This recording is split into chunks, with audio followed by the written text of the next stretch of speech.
record on this computer. All right. All right. So I'm recording right now. Pause. All right. Reverend Christian, good to see you. How you doing? Good to see you, DJ. I am doing well.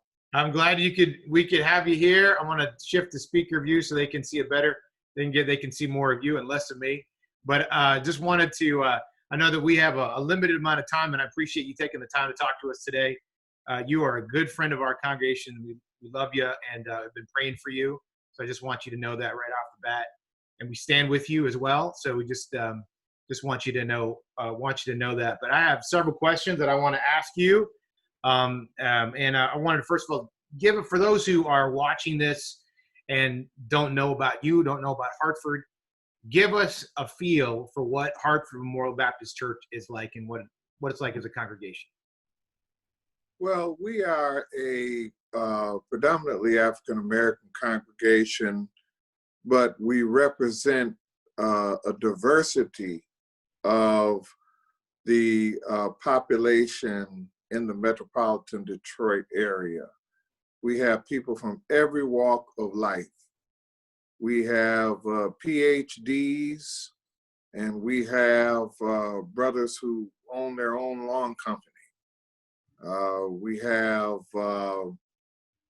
people who are in law enforcement, judges, police officers, but we also have people who have re-entered society from prison and are rebuilding their lives and everything in between.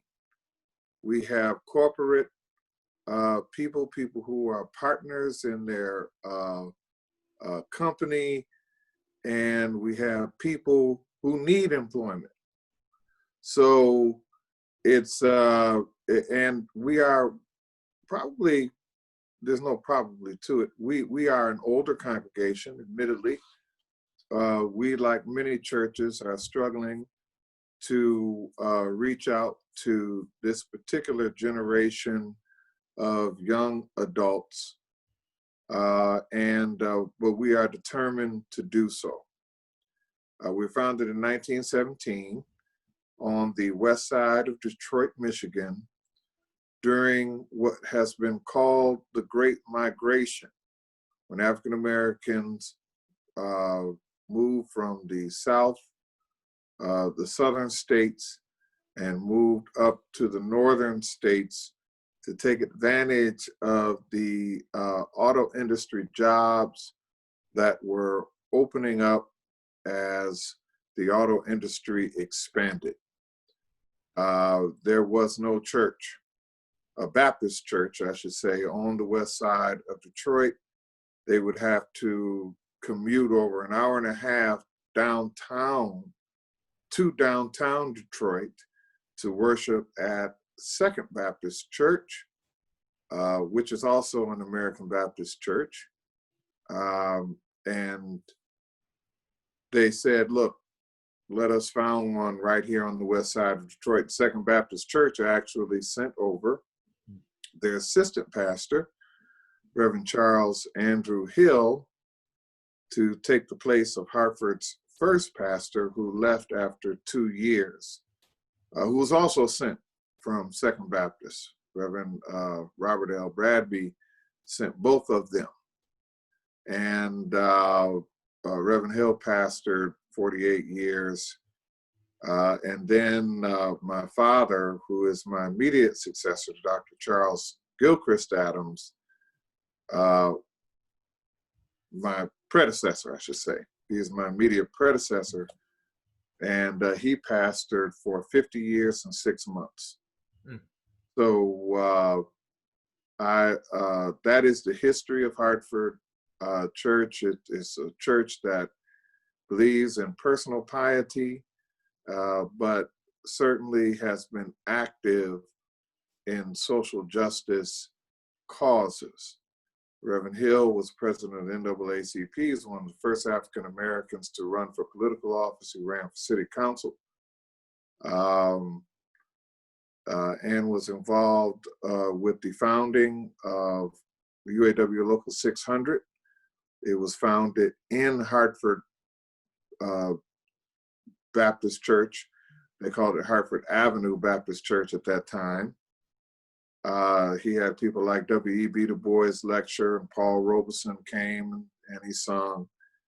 And he was not afraid of controversy. This is Reverend Charles Andrew Hill. Also, he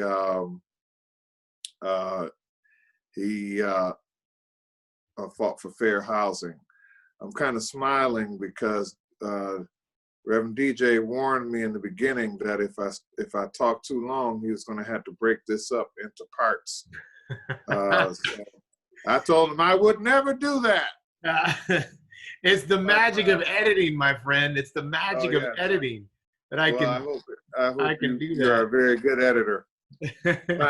Finally, my father, Charles Gilchrist Adams, was also president of the Detroit branch of the NAACP. He was also the president of the Progressive National Baptist Convention, Incorporated. He has fought for social justice vigorously in the city of Detroit and has fought aggressively for economic development. And so that is a bit of the context that I entered into in 2019 when I became the third elected pastor of the church. Although the first two were affirmed, as I said, they were sent by Reverend Bradby and affirmed by the congregation. My father and I were elected, he in 1969 and me in 2019. So just recently this has taken place. And then, but you have been the presiding pastor for a good long time. And I just, when when the pandemic hit, how has that affected your congregation? Yes, as Reverend DJ said, I have served Hartford many years, over 16 years before I was elected. And most of that tenure, we had a role called the presiding pastor, as my father had some national pursuits to fulfill. My role grew as the years went on. And that was a very, very interesting phenomenon because it put me in a place where I got to know people on another level. Mm-hmm. Certainly, growing up in the church, I knew the congregation. I loved them. Many of them were like mothers and fathers and aunts and uncles to me. And many of their kids were like brothers and sisters to me. However, when you are a pastor, you know them at a deeper level.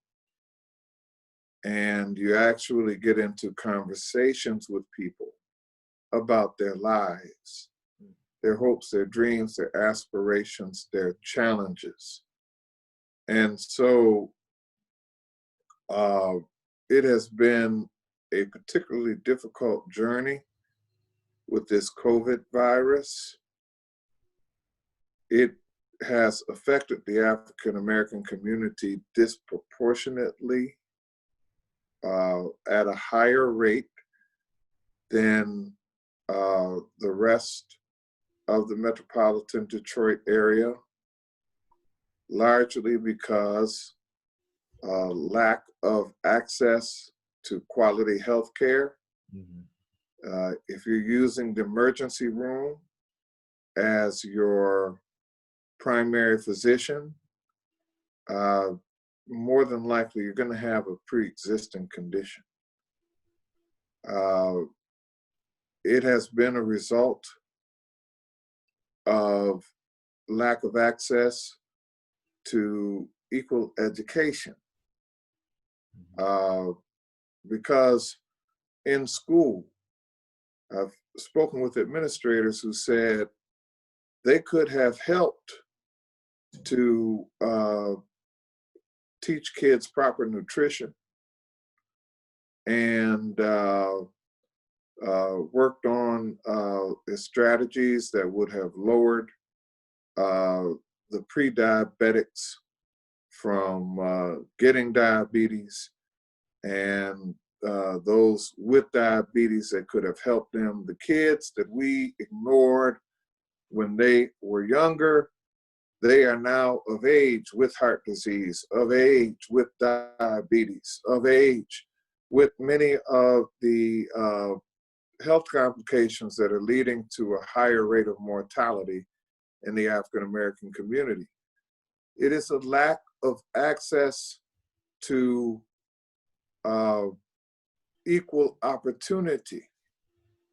The unemployment rate in the African American community is unacceptably high.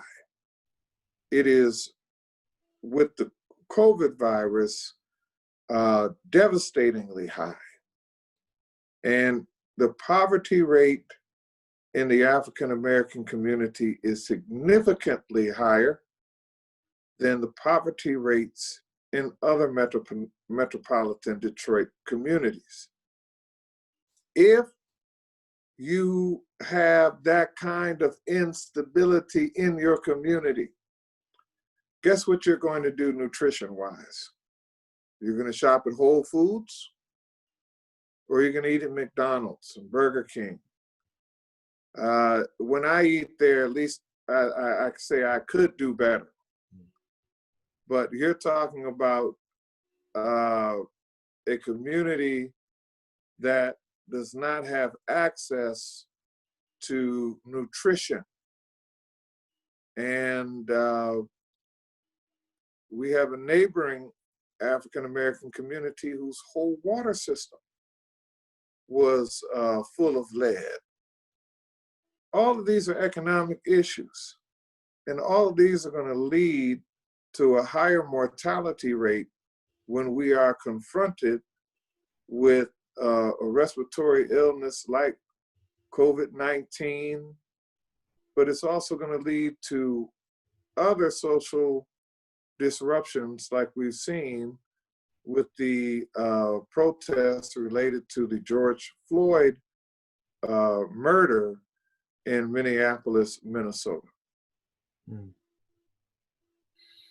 So what I hear you saying is that there was already this level of inequality within the community. Already it was already struggling, and then all of this is added to it, and it's all this then with regard to the George Floyd protests, and the pandemic itself too has just been devastating on the African American community. Is that what I hear you saying, basically? I am saying that the inequality in the mortality rate and infection rate in the African American community is a direct result of a lack of equal protection under the law, equal access to housing, equal access to opportunity, equal access to education, and equal access to affordable health care.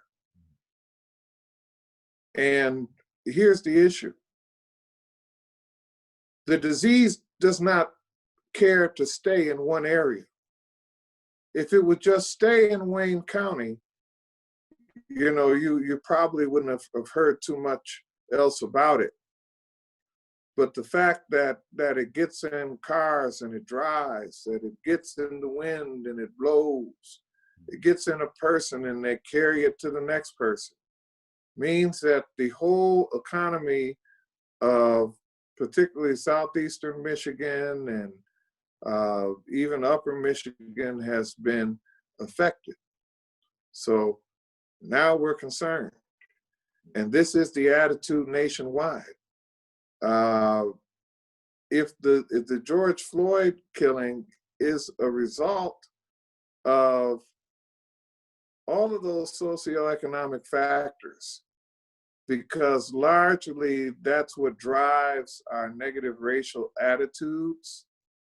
And it certainly drives the kind of police presence and relationship that we see in the African American community. If your community is destabilized, you're not going to have a very good relationship with the police, who are there to stabilize the community. You got to get into the issues that are causing the instability in the neighborhood. And as far as the COVID disease, you have to get to the issues that are causing African Americans to be disproportionately predisposed to infection and death. And that is, as we said before, the pre-existing health conditions that plague us. So what I was thinking of this image as you were talking, when my sons like to go out and explore, and we have these big, huge flagstones that are kind of around our property, and they lift it up, and then they just kind of reveal all these little, all these whatever is going on, tunnels and, ants and all that kind of stuff. Is that how you see what's going on right now? Is that the pandemic itself, the pandemic and the George Floyd, the unrest that is coming from the George Floyd murder is revealing the injustice that you see, and that the injustice that's going on in the African American community? Absolutely. It is a symptom of the disease. So it becomes impossible to ignore, but certainly it is something that many of us have been complaining about for some time and working to alleviate. So this word, the word injustice, help me, we are just beginning to explore the book of Job, and injustice is a word that is, that this is something that Job feels like it feels towards God, particularly, that God is being unjust to him. When we say the word injustice or unjust, tell me what that means to you. What does that mean to the African American community? Well, as Grandmaster Flash and the Furious Five said, it's just us on the unemployment line. It's a lack of access to our basic needs. When you start talking about injustice, it is a dangerous and violent reality. Mahatma Gandhi said that poverty is the worst kind of violence. So when you see people on the streets looting and setting buildings on fire, remember a lack of justice, a lack of fulfilling basic needs, violence imposed upon you, violent communities are a reflection of that injustice. By the way, nobody is talking about the companies that have been looting the United States with unfair tax dispositions. Nobody is talking about the companies that are looting even some of these relief funds that the United States has made available to us through to alleviate the economic impact of COVID-19. Companies that don't need the money are taking it. Nobody's talking about the companies on a worldwide scale that exploit the so-called third world and pay them pennies on the dollar for backbreaking labor so they can produce goods that make money and sell them throughout the world. They exploit the diamonds, the gold, the oil on the continent of Africa every day. They're looting. And as it relates to African Americans, as I shared earlier, the conditions have to be met. The opportunity conditions, the access conditions. It's going to take a redistribution of resources in this country for us to ever begin to go down the road to justice. Now, one cannot argue that we have not made a lot of political advancement, and that's wonderful, but it's not enough, because you have Black police officers who are killing people just as quickly as this white police officer in Minneapolis did. You have one of the guards I know, or police officer that was charged, was an Asian man. It's not an issue of color as much as it is a system that is broken. So you have to get to the heart of it. Mm-hmm. And new policing protocols is not going to do it. Mm-hmm. When there are no jobs in the community, where the public schools are crumbling and the teachers don't have resources, where people do not have access to health care, where people don't have a clean and safe housing to live in. These you have businesses who can't get loans. You will never have justice until you get to the things that lead to injustice. And most of that revolves around money, unfortunately, in this country. Mm. I think for a lot of people, you say, well, you have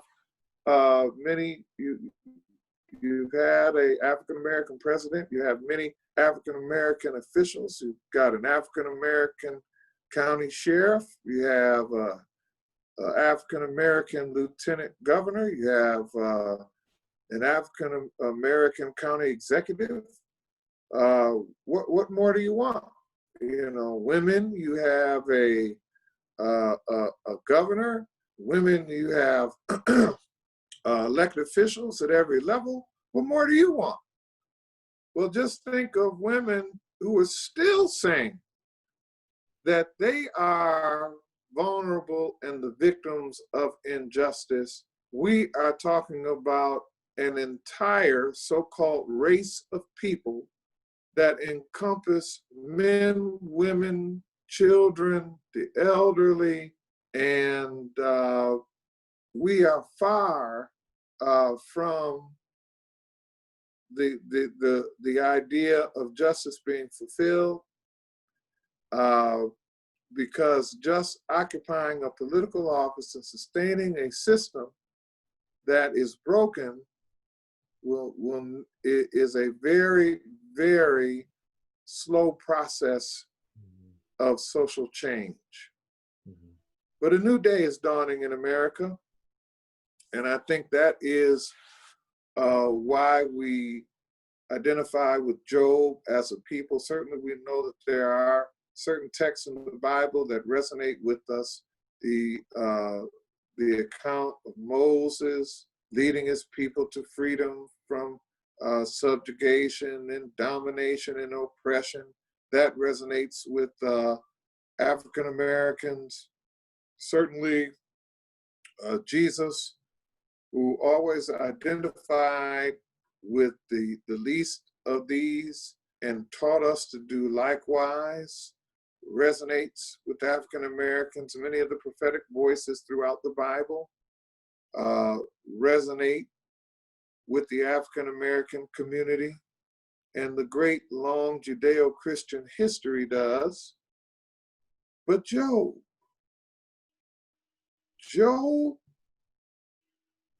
had a very difficult life that was imposed upon him from the outside. He didn't necessarily do anything to deserve the things that happened to him. And this oppression, these problems, this sickness and this suffering was upon him. So not only was he treated unfairly, he felt, but he also felt the pain of that victimization.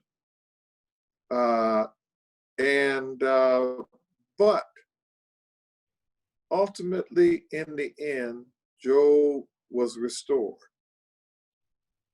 If I remember it correctly, he received double for his trouble. And certainly there is a relentless and undying hope in the African American community. And it's really not all adversarial, as the relationship between Chilson and Hartford has testified to over the years under two different pastorates. We have remained close and involved. Who would have thought that a church in Brighton, Michigan, and a church in Detroit, Michigan could be so close? Mm-hmm. It tells us that God is still in control, and that even in the worst of times, there is a positive narrative that there is more good in the world than bad. There is more justice in the world than injustice. There is more purity in the world than there is evil. And that ultimately, God's will shall come to pass, even if things have to be shaken up a bit, even if we have to be shaken up a bit. Job reminds us that God's will is ultimately, miraculously, wonderfully irrepressible. So we live in the hope that we will overcome. I appreciate you sharing that, ending that with a sense of redemption and hope. I just want to ask you just one question, and that is, how has all this affected you personally? And give us a sense for how your congregation is taking all of this right now. We're hurting. Certainly, we have been profoundly impacted because not only are we serving the families who've lost loved ones due to COVID-19, which has been voluminous. I just stopped counting. And some DJ asked me, how many people have died from COVID-19? I said, look, I stopped counting. We're averaging about 3 funerals a week. 3 funerals a week. And they're not all related to COVID-19, but when you add COVID-19 into that conversation in a community rate, like I said, where the mortality rate is unequally high to begin with, it's difficult. And the problem is that many of the people who I am burying and preaching for are people that I know and people that I love. And it's difficult. It's painful. And it's something that kind of sticks with you. You can't say you can leave it at the office. That's impossible.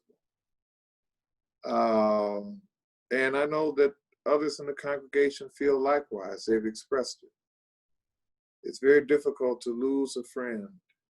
It's very difficult to lose someone who has walked so closely with you on this journey and has worked together with you in ministries and committees, and one that you sip coffee with on Sunday morning and went to prayer meeting with on Wednesday night. We've lost a tremendous resource in our people. One man who passed with his wife. His wife was stricken with the disease, and then he was going to her aid. They didn't know it was COVID-19 at the time. By the time they found out they were both infected, both died, and within 48 hours of one another. The wife was actively involved. She would cook for many of the members of the church. She was part of many of the church's ministries, including the deaconesses and our quilting sisters ministry. She did a lot of things in the community. The husband was a volunteer at the homeless shelter. He was a deacon. He was he was one of the heads of our Boy Scout troop. He was very active in the community. And when they left us, they left a tremendous void. And it's absolutely heartbreaking. I think the only thing personally that has helped me throughout this process is when we have those funeral services, it helps us to refocus on the redemption and the salvation that is near, that has been promised, that we can rejoice in. Surely it is appointed unto us all to die, but there is a promise also of life eternal, fullness of joy, and ultimately the redemption of this fallen creation, a new heaven and a new earth, and for the former things to have passed away. So it's those kinds of reflections and those kinds of connections that really lift you up. So it's the best of times and the worst of times when we get together on occasions like that. And it just kind of helps you stay on the even keel and take it one day at a time. So that's the long answer to your question. Those who are watching this know that Reverend DJ is going to have to do a lot of editing. Yeah, I got plenty here, my friend. And listen, I have said it before, but you know, your voice is the voice that we need to hear right now. It's one thing for people, for white people to talk about things. It's another thing to actually sit down and to listen to those who are leaders in the African American community that are invested in this, and we need to hear this. We really do, really need to hear this. And so I'm really grateful that you took the time really grateful you took the time to do this and to spend time talking to us. I know you got a lot on your schedule, and so I'm just really grateful you took time on your Saturday to do this. So thank you so much. It has been my pleasure. We must work together. Yeah. Injustice anywhere is a threat to justice everywhere. Injustice anywhere is injustice everywhere. And the one thing that the COVID-19 and the protest around the George Floyd killing has revealed is not only the disparities in the African-American community as it relates to others, but also how we are all connected. Because the economy has suffered. Yeah. People have been quarantined. And we all have sacrificed to protect the most vulnerable citizens. We all have been affected by the pain that the Floyd family has felt. People are marching and protesting all over the world, not just Black people, but whites and other races are all coming together because we are all starting to see that we are in the same boat, that we are all connected. And if we're going to create a better day, it will be a better day for all, because race is a social construction. The fact of the matter is, much of what drives our despair in this world is initiated by those that are trying to protect a system of inequality that is unequal to us all. We know that everybody is struggling. It's not just African Americans. When a plant closes, everybody struggles. When an economy fails, everybody struggles. At one point, 48 million people were in this country without health care. Now, that couldn't have been just all African Americans. It was people of every race in every city. So we are all feeling the effects of of those that are hoarding the resources and denying the citizenry of this country and others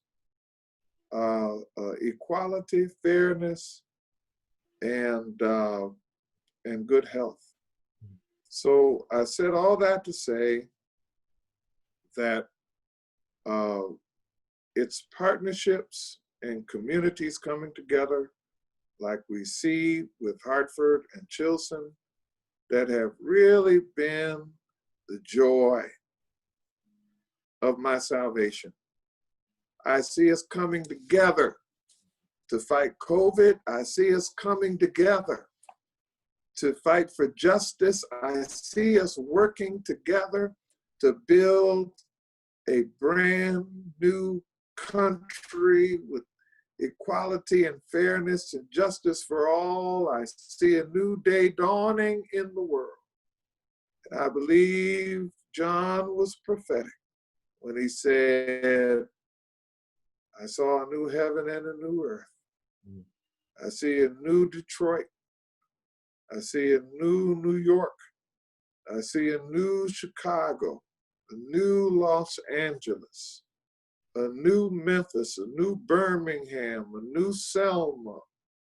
I see a brand new day dawning where we are walking together.